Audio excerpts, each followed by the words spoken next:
దేనికి దగ్గర పర్లేదు మొత్తం స్టేట్ కంట్రోల్ చేయలేం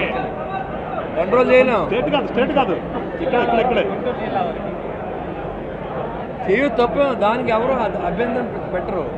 ఆయన పాదయాత్ర నోరు అదుపులో పెట్టుకుని పాదయాత్ర చేయాలి, అది నేను చెప్తూ ఉంటాను. ఇప్పుడు లేకపోతే అమరావతిలో ఎదురవుతుంది, మళ్ళీ అమరావతిలో కోడిగుడ్లు అయితే ఇక్కడ రాళ్ళతో పడతాయి, అది చూసుకోవాలి. పవన్ కళ్యాణ్ గారిని టార్గెట్ చేసి మాట్లాడుతూ ఉన్నారు, మీరు చూస్తూ ఉన్నారు.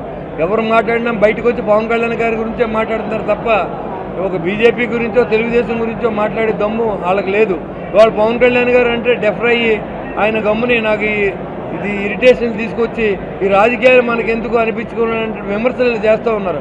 అది మాకు తెలుసు, మీ డ్రామాలు ఇంక చెల్లవు. మీరు కనుక ఈ రకంగా బిహేవ్ చేస్తే మేము అదే సమాధానం అదే రీతిలో చెప్తామని కూడా నేను తెలియజేస్తా ఉన్నాను. అంతేగా తన్నులు తిన్నారు నిన్న. వాళ్ళు తిరిగితేనే మేలు కొట్టారు, వాళ్ళ అమరావతి వెళ్తే రైతులు కొట్టారు. దాని మీద నా అభిప్రాయం ఉంటుంది, మీరు చూశారు కదా.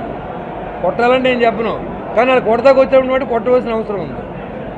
ఏ కులంలో ఉన్న క్రిమినల్ చేసినవాడు క్రిమినల్లే, ఏ కులంలో మంచి చేసినవాడు మంచే. అక్కడ కులం ఆపాదించవలసిన అవసరం లేదు. ఆయన కులం గురించి ఎక్కడా మాట్లాడలేదు. ఆయన ఎవరిని అడిగినప్పుడు ఇదే చెప్పారు, ఆయన పోలీసు, ఈయన క్రిమినల్. అది వాళ్ళిద్దరి మధ్యలో ఏం జరిగిందో సిట్ చేసాం, తేల్చవలసిన అవసరం ఉంది. దీని మీద పూర్తిగా తెలియకుండా ఏం మాడతారు అమ్మటి రాంబాబు లాగా. ఆయన దగ్గర అన్ని ఆధారాలు ఉన్నాడు, తీసుకెళ్ళి కోర్టుకి ఇమ్మనండి. వాళ్ళు శిక్ష పడిపోతే ఇంక ఎంక్వైరీలు ఎందుకు? సిబిఐ ఎంత అడుగుతున్నారు మీరు అన్నీ తెలిసినప్పుడు?